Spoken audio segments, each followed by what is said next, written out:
Hello, welcome to episode 12 of Heroes for Sale, our Bay TV weekly look at what's going on in the world of geek and comic culture. And we've been joined today by Dave McCluskey of Dammaged Comics, local hometown hero and publisher of Dammaged Comics. Don't know about the hero bit, but yeah, I'll go with it. Yeah. Well, you are a hero to us because I think there is a challenge, isn't there, in putting out your own, putting out these comics. That's a massive challenge. It is, and it does. Sometimes it just does your head in, but it's a hard job, but someone's got to do it. Yeah. So I mean, just talk us through some of the obviously Dammaged. How long has it been going, and what you put out? Well, I've been writing comics for about 3 years now. I started a few years ago, but I was lying in bed and it was like Christmas Eve. And it was my little girl. I was reading it the night before Christmas, and she must have been about 3. And as I got to the end of it, she was fast asleep. And I thought to myself, do you know what? I could do that. So I just sort of got out of bed, got on my computer, and I started writing a story about Father Christmas. But then, because the way my brain works, sort of like it's twisted a little bit. So I thought, what happens if Father Christmas is the bad guy? What happens if you get on Father Christmas's naughty list? And that's where it all stemmed from. So I wrote a poem about it, and then I wrote another poem, and then another poem, and another poem, and I started expanding the poems out. Yeah, that's an amazing inspiration. And so, like you say, when did the idea to come in to make it into a comic and introduce like the visual elements? Well, someone said to me, because I had all these poems, and I just thought, oh, do you know what? I don't like to call them poems. I like to call them rhyming stories because I'm not a poet. Do you know what I mean? But someone said to me, said, they would look boss on the table, do you know what I mean? And for someone to be able to flick through them. So I thought, you know what, that's a proper good idea. So I was looking through and I loved the Beano and the Dandy when I was a kid, and like all the mad ones like the Topper and the Wizard and stuff. So I just thought I had this vision in my head. So I decided to learn to teach myself how to script a comic. And and then I trolled the internet for this, and then I found this guy who was like... trolled the internet? I didn't troll the internet. Everybody who writes scripts can go to hell. Yeah. You're all horrible, you're all stink. But it's such a dynamic medium, isn't it, comics? Well, that's it. It's the crazy thing, because like if you go into all of it, there's thousands and thousands of different locations that you can go to and find different people who'll do different things for you, do you know what I mean? Not all of them that we can talk about on the television. But so I found this guy who was like who dealt with comic art, and I thought, because of the humour that was in the stories, I thought I'm going to get in touch with him. So I got in touch with him, and we hit it off straight away, and then that's what Interesting Times came off. Yeah. I mean, it's brilliant. Interesting Times, your first, is it your best loved creation? It's my baby, basically. Do you know what I mean? It's just like it was the very first one that I did, and I just thought, and then that just like sort of expanded the world then, and I thought, oh, do we go into a niche market of doing like rhyming stories all the time? But then I just got like all these like rhyme stories in my head that weren't funny. They were like quite horrible. Yeah. So talk us through some, because of the people at home interested in checking out your Dammaged Comics line, some of the other highlights. And you've got your own graphic novel there, haven't you? Yeah, I've got Doppelganger there, which is it's a 116-page graphic novel. It's a psychological horror. It's a good premise. Yeah. It's really, really dark. See, normally I write with like loads of humour interspersed into all my stories, but Doppelganger is like the flip side. It's devoid of humour almost. It's about a guy who buys an ornate mirror from like this from an antique store, and then he hangs it in his office. But then his life sort of like spirals out of control with like bloodshot. Murder and violence and bloodshed and psychological horror, and it's like everything that you want in a dirty, horrible graphic novel, basically. You can get there. Yeah. Well, I'm sure people are going to check that out. And also, I just wanted you to talk about some of the challenges quickly. We haven't got long actually, of putting out your own comics. I mean, you've got to print it. You print these yourselves and market them. It's as I say, it's really difficult because there's a price tag to everything. Do you know what I mean? So like you're talking like you've got your own time, which is writing the scripts, writing the comics, and then you've got to edit them as well. So like you're getting home from work, you're working 9 to 5, you're getting home from work, and you've got to do that. But then there's the financial costs, because the artists want one payment, then you've got to pay for the printing, isn't it? I think we'll have to get you back on because we are literally running out of time. Sorry, we'll have to get you on and talk about the challenges of producing comics with other people. So I know you're partnering up with Slaughtered Bird as well, which is going to be interesting. Yeah. So probably we'll get you back on with those guys soon. Happy days, yeah. Well, thanks for coming on, Dave. Yeah, and we'll see you soon. And we're going to come back now with Gabby, a quick change, who's going to come on and give us her guide to the cosplay diary of how she puts together a costume, basically. Yeah, and so we are joined by the lovely Gabby. It's not Dave, morphed into a fantastic costume here of Bubblegum Princess, as who you've come dressed as today, isn't that right? Yeah. And that's for viewers, most people will have seen Adventure Time, but it's kind of like an interesting character to pick. Is he one of your favourites? Yeah, no, I've always loved Adventure Time, and only recently have I had the chance to kind of make a cosplay from it, but I've always loved the character. She's just cool. Yeah, and you know, with Adventure Time, it's completely surreal, and you know, it's a bit crazy. So I should imagine, but kids love it. Kids and adults love it. So I imagine if you do this one in public, then a lot of people kind of do get onto it and kind of point you out, do they? Yeah, I went to a cosplay meeting this, and I was a bit unsure whether people would recognise it because it's not super accurate to the cartoon, but it's like my take on it. But instantly everyone was like, "Oh, you know, it's Princess Bubblegum," and totally recognised it. So. I'm surely that's part of the art of cosplay, is that you're able to put your own twist on things and kind of make that costume and that character your own. Yeah, it's particularly good with anything that's animated, that's not very detailed. You can always add around the edges of things. You can always add little sparkly trims and just really go to town on incorporating your own design into it. Talk us through this costume a little bit, Gabs. What have you done to kind of, like you say, put the unique twist on it? It's a lab coat, is it? Yeah, this is actually I often find things in vintage stores and thrift stores. So this is just a thrift coat that I've painted loads of sort of sciencey splat stains onto with lots of sparkles. Splashes of colour. Yeah, and then a wig that I ordered offline, and a the crown magic that tiara. I made. Yes, my tiara, and I made it out of lace and a zip tie and some wood as well. It's bewildering to me because I struggle to make an omelette. So how you make a tiara out of lace is something mystical to me. But you did say you're going to come on and talk us through a little bit how you make your costumes, and you have brought some parts. It's only a small smattering, really, isn't it? Yes, I brought this stuff. It's called Warbler, and it's spelled W-O-R. No, I've forgotten actually. Sorry, can we cut that bit? No, we can't. We've got to carry on going. With that Warbler. Yeah, and it is. No, most things get corrected by Google these days, anyway, don't they? So Warbler, it could be W-E-R-B-L-A, or it could be Wobbler or something. Warbler. But it's a material. It's really funny spelt, yeah. And you get it in town, don't you? Yes, and you can, I think it's difficult to find in town, so I ordered mine off Coscraft, which is a really good online site for wigs and latex and all of thermal plastics, and they have just recently stocked you can't really see, but a see-through kind of one, and the original. So what do you do with this? Is this just a base that you kind of put under costumes to thicken it out? And... yeah, you can use it for armoured pieces, or even making the smallest little things like earrings and brooches, and you can use it for a wide variety of things. You've used it on the beginnings of almost another tiara I'm seeing here. Yes, I'm recently just started making a little mermaid kind of costume, a big pink ball gown. So I thought, why not have a big kind of tiara? Yeah. And what's the material? Well. Is that a bouncy ball?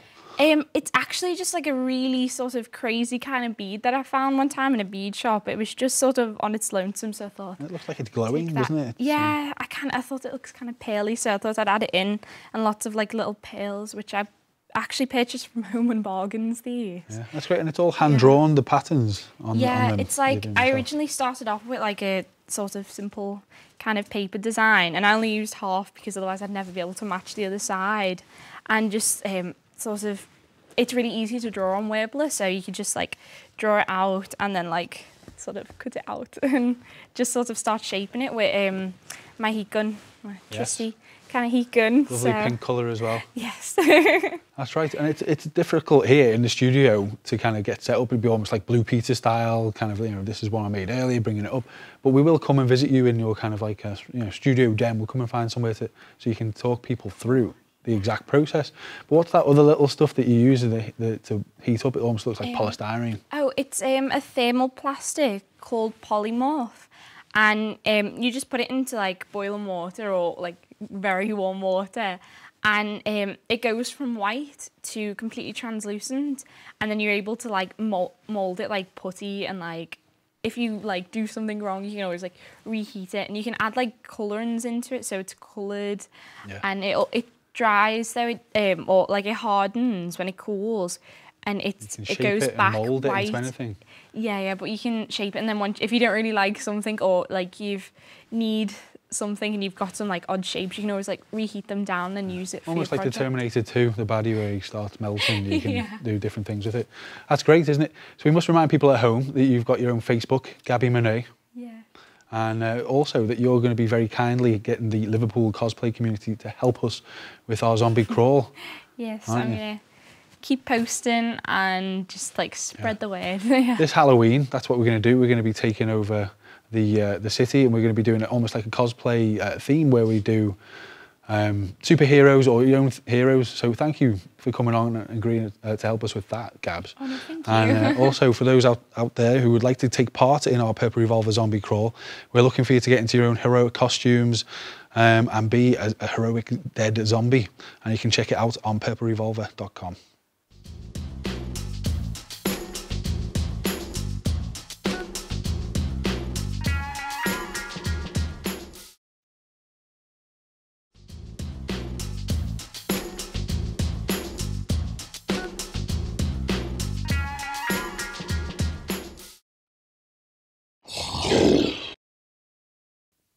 Welcome back to Heroes for Sale. This is the second part of the show where we talk all about what's been going on in comics this week.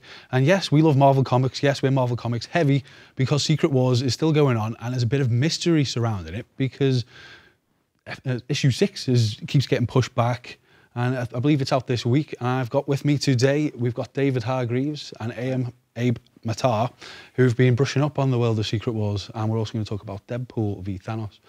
But Dave, you've got some ideas, haven't you, about issue 6 and what the complications are of them pushing it back with the other Marvel Comics, the number ones that are going to be released. Yeah, I think on the grapevine anyway, potentially it just looks like it could be artists not meeting deadlines, and also they've extended the whole run to 9 issues, so that's going to make complications. I think they said that they needed to do a 9th issue to sort of close the story, to finish the story properly instead of just rushing with 8, because there's loads going on. Yeah, give it the ending it deserves. Well, issues often get pushed back, and this is something that happens with Marvel big events in history. It has happened. Yeah. But that's quite interesting, isn't it, to kind of push, to say, oh, we're adding an extra issue. Still doesn't excuse why issue 6 is being pushed back like nearly 2 months, I think it is, isn't it? Yeah, it is a while. It's supposed to be out in August.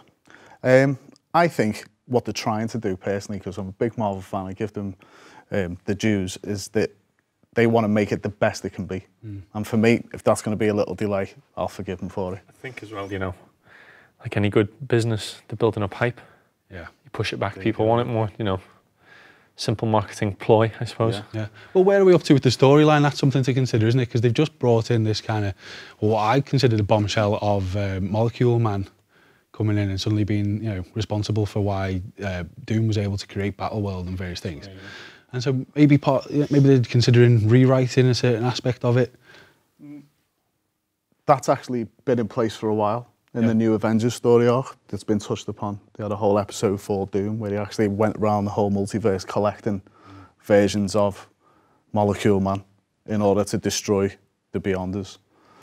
So I think that's been in the pipeline for a while, but I'd like to know why he's got one of them stuck downstairs in that basement. He's hidden him down underneath a monument, hasn't he? Yeah. And he's just sort of down there waiting. And he's very hungry, apparently. He keeps asking for food every time Doom goes down there. Bring me a takeaway. Why haven't you been through the drive-through? He looks a little bit like a Scouser, to be honest. I thought Molecule Man, when we brought him in, he's hanging upside down. He looks like he's got a bit of a kind of futuristic trackie on. And he's just got the munchies, bad. Right. Yeah, he has. But they've gone through basically, and they've been trying to kill every single, what's his name? Owen Reese. I haven't read these recently because I've been waiting for issue 6. That's right, yeah. But the idea was he was a bomb that was created by the Beyonders, almost like a bomb to destroy reality because they fed up of it. Well, I think the way it was put in the comics was the Beyonders, you know, created everything, just had random thoughts, and then they did this with this world and this with this world, and you know, all different universes. But then they got bored of it all, so they just created Molecule Man to destroy everything. Yeah. And in every universe, Molecule Man is exactly the same, whereas everybody else has got an alternate version. So if you put 6 Deadpools in the room, they'll all be a little bit different. If you put 6 Molecule Mans in the room, they're all going to be exactly the same. So it's almost like a thread that unites every single universe. Which is interesting because in the original Secret Wars, he's kind of, he's just like a little bullied kind of wimp, basically. This guy who can change matter at will is almost like a wasted character. So I think they've kind of really rethought the whole character of Molecule Man and realised that he's even bigger than like an Omega level threat, isn't he? He is, yeah. So maybe it's one way to kind of get rid of him from the Marvel universe, because he can't just change a gun, a rock into a gun. He can wipe out everybody everywhere. Well, he can, yeah. And obviously the people who've made the universe have made him into the thing that can destroy everything. So, and it was important for them to collect as many of them as they could. And that's what they're using as a weapon against the Beyonders. Yeah. But have you got any thoughts on where they might be going with, how they're going to use Molecule Man to kind of get rid of Battleworld or reset things? Because it's building up, isn't it? Thanos is over the shield. We've got this, you've got this other ship that's arrived with other people, survivors of the incursion. You tell me about some of the survivors before and why you wonder where Star-Lord's come from. Well, they just seem to have picked at random who's come on the ship with them, because I'm not being funny, but Star-Lord isn't exactly the most powerful superhero to pick to help you solve a problem. And even Spider-Man, he's great, he's one of my favourite heroes, but not exactly the first person I'd go for if I was trying to save the multiverse. Yeah. More comic relief, really, when you've got Thanos and Black Panther and Reed Richards. Yeah. So you've got the 2 ships that have escaped. So you've got the Cabal, which is the baddest, the bad guys, the baddest bad dudes. And then you've got the good guys from our Earth, which is Spider-Man, Star-Lord, and the likes. So yeah, I think Spider-Man's actually a good addition. Yeah. I think his intellect is going to help at some point. Yeah.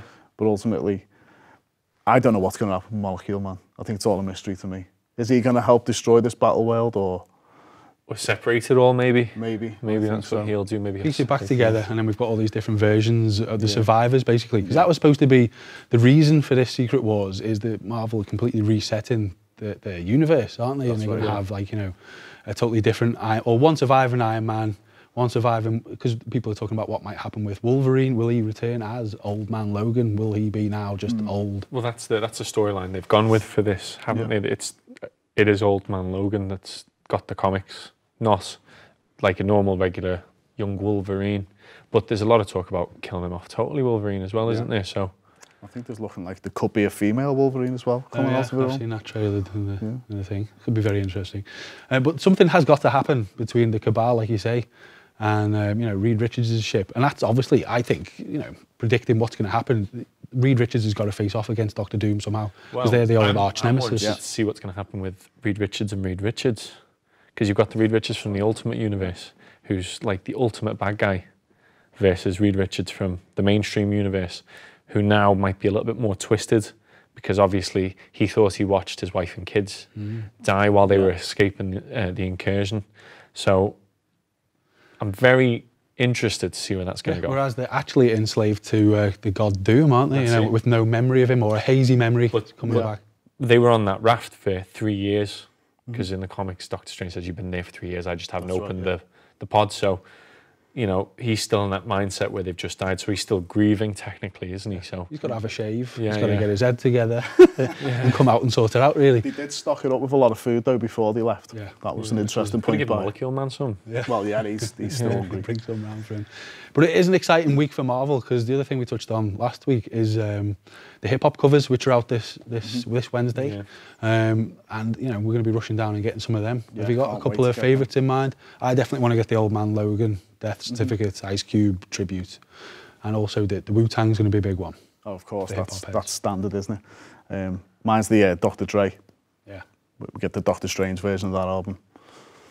Have you seen them? Or haven't any seen for yourself? them, No. we're gonna There's have to show you 50 them. plus of them coming out. Really? They're all based on 90s hip hop album covers. Deadpool and Spidey is Eric B. and Rakim. Tribe Called Quest. There's some really special ones, and there's like 50 plus of them. So for hip hop fans, it's a massive deal, isn't it? Yeah. They've been kind of marrying up their two worlds, hip hop and Marvel. And the Marvel chiefs come out and said that, you know, every writer there pretty much, they've got like a bit of a hip hop fan base, and they kind of listen to it when they're creating things, and they're both in a similar creative vein, aren't they? Yeah. But we must leave some time to talk about our third talking point, which is Deadpool v Thanos. I went down to Wales Apart and tried to get my copy, and there was only 4 left, and that was, you know, just a couple of days after it had been out. So it's obviously popular, and it's great, isn't it? Because it's a Marvel odd couple.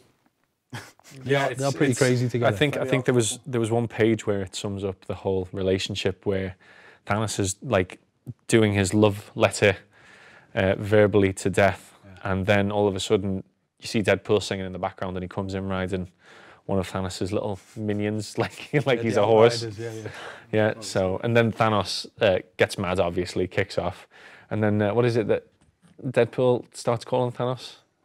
Let's say about some Chin riblets. Yeah, he's got chin riblets, so that's his. They're those creases in his chin. Must be his affectionate nickname now. Yeah. So the more time they spend together, the more his chin's getting ripped, and the more Thanos wants to basically pulverize him. Yeah. I think it's got a really good Looney Tunes quality to it. Yeah, like the interplay, the dynamic between the pair of them. Like you say, he rides in and Thanos bellows him and he falls off. And also in the first issue, which was probably slightly better, there's that scene where he literally pummeled him into literally just like a flattened body with his rib cage sticking out, which is classic. Surprisingly, that happened in the second issue as well. Yeah. So he beat him up again. Yeah. You know, he seems to enjoy beating the snot out of him, The basically. plot thickens as well, doesn't it, in Deadpool v Thanos 2? And the Guardians of the Galaxy turn up out of nowhere. I mean, where are they going to go with that? There seemed to be an interesting crossover there. Well, the whole cult of death as well. Yeah. They were a bit bizarre and wacky, weren't they? Yeah, they had that little mad rabbit who could be quite horrific, really, except that he was laughable. And then one of your favourite moments, I think you were telling me before we came on. where Deadpool's fighting a woman with reflective skin, and he turns around and says to her, "I can see myself on you." And you've also got reflective skin, you know, it's just... Brilliant. There's And so many one-liners. Well, Dave mentioned it before. He was reading out one of the lines from the comics, and he was reading it in the Ryan Reynolds voice, and now I'm going to start reading every single line that Deadpool says in the Ryan Reynolds You've got voice. to take on the character when you're reading that comic. Yeah. But yeah, no one's allowed to die in the universe because Lady Death has been kidnapped, so no one's allowed to die. All So the zombies coming back. That's right. It's an interesting concept, isn't it? they were putting a protest on, and they had boards that said "We were dead first." Yeah. So it is crazy, as you'd expect from Deadpool, but to throw Thanos in there, it's one of those really odd couples, but united with Lady Death, the love for this. I think it ramps up Thanos' profile, doesn't it, for the people who are the fans of the films. Well, they're ramping it up. I think the reason would be Infinity Wars, because that's going to be happening in 2017 or 2018. Yeah. So, building up to that. That's good. Well, we're running out of time here, gents, but thanks for coming on. A pleasure as always. We'll get you on again because we've got a few more issues left until the climax of Secret Wars. And do tune in next time, won't you? Join us here on Heroes for Sale. And if you've got time, go and check out Purple Revolver for details of the zombie crawl we're doing on Halloween. See you later.